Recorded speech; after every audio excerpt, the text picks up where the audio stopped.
When considering the use of Primobolan at a high dosage of 1,000 mg per week, it's important to understand the differences between the oral and injectable forms, as well as the potential effects, benefits, and risks associated with such a dose.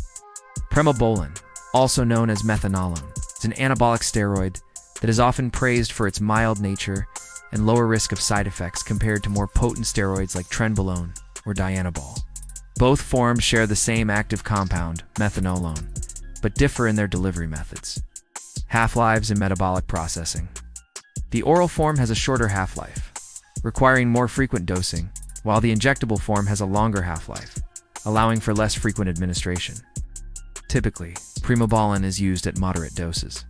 Pushing the dose to 1,000 mg per week is considered extreme and is rarely seen in clinical or performance-enhancing settings. However, even with its reputation as a safer steroid, taking 1,000 mg per week far above the typical therapeutic or performance-enhancing dose can lead to significant physiological changes and potential health risks. Primobolan overview. Primobolan exists in two forms, Primobolan acetate and Primobolan enanthate. To achieve similar effects as the injectable version, users often need a higher oral dose, which increases liver strain. At 1,000 mg per week, the oral form may still provide noticeable muscle hardening and fat loss, but the gains will be less pronounced than with the injectable version. However, at 1,000 mg per week, the risk increases. Effects of 1,000 mg per week. 1. Anabolic and performance effects. At 1,000 mg per week, both oral and injectable Primobolan will provide significant anabolic effects, though the injectable form is generally more efficient due to better bioavailability. Primobolan is not as powerful as some other steroids, so even at this high dose, users should not expect dramatic muscle gains like those seen with compounds such as testosterone or dacodarablan. At 1,000 mg per week, users may notice more pronounced androgenic effects, including oily skin, acne, and potential hair thinning in predisposed individuals. Instead, the effects will be more subtle, focusing on lean muscle retention, moderate strength increases, and enhanced muscle definition. Some users may experience mild acne or increased body hair growth, but serious issues like male pattern baldness or prostate hypertrophy are rare. At 1,000 mg per week, users may experience improved nitrogen retention, increased protein synthesis, and better recovery. However, since Primobolan is a mild steroid, the gains will be slower and more sustainable, rather than explosive. This is one reason it is favored for cutting cycles. Even at 1,000 mg per week, estrogenic side effects are unlikely with both oral and injectable forms. Injectable Primobolan.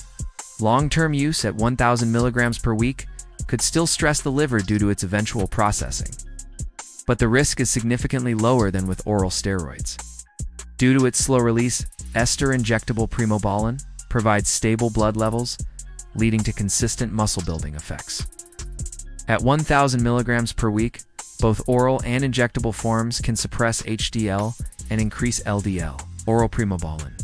The oral form is less effective at the same dose due to first-pass liver metabolism, meaning a significant portion is broken down before reaching systemic circulation. 2. Androgenic side effects. However, this modification makes it hepatotoxic. At 1,000 mg per week, liver enzymes will likely become elevated, increasing the risk of liver damage over time. Prolonged use at this dose could lead to liver strain, jaundice, or even liver toxicity in extreme cases. At this dose, users may experience severe lipid profile disruptions, increasing the risk of atherosclerosis and heart disease. Primobolan is considered a mild androgen, meaning it has a low risk of androgenic side effects like hair loss, acne, and prostate enlargement compared to stronger steroids. Injectable. Users will likely experience low testosterone symptoms if they do not include exogenous testosterone in their cycle. Post-cycle therapy will be necessary to restore natural hormone levels after stopping. Women typically use Primobolan at much lower doses to avoid these side effects. Even at high doses, injectable Primobolan is unlikely to cause severe androgenic side effects. Oral. The injectable form is safer than the oral version at this dose, but both carry risks. The oral form is slightly more androgenic due to its interaction with liver enzymes, which can convert it into more potent androgens. 3. Estrogenic side effects. However, a smarter approach would be to use Primobolan at reasonable doses and stack it with other compounds if more substantial results are desired. Primobolan does not aromatize into estrogen, meaning it does not cause water retention. Gynecomastia, or high blood pressure related to estrogenic activity. 4. Liver toxicity. Injectable Primobolan. Since it bypasses the liver initially, the injectable form is much gentler on the liver, even at high doses. Oral Primobolan.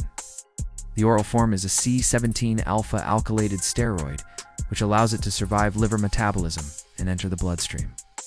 Primobolan is best used at moderate doses, for lean gains and cutting phases.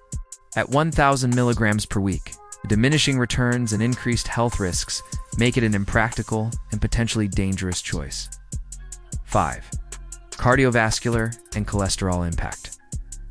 All anabolic steroids can negatively affect cholesterol levels, and Primobolan is no exception. Injectable.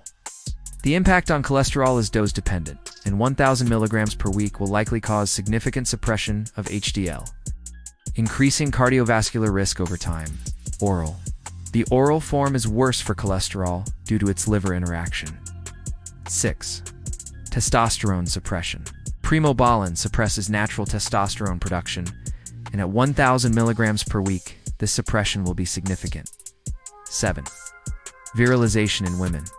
For female users, 1,000 mg per week is an extremely high dose and will almost certainly cause virilization effects. Conclusion: is 1,000 mg per week worth it? Taking Primobolan at 1,000 mg per week is excessive and not recommended for most users. Injectable Primobolan at 1,000 mg a week. More stable muscle building effects, lower liver risk, but still harsh on cholesterol and natural testosterone. Oral Primobolan at 1,000 mg a week, higher liver toxicity, weaker muscle gains, and worse cholesterol impact compared to the injectable version. For those seeking significant muscle growth, stronger steroids would be more effective at lower doses with fewer cumulative side effects.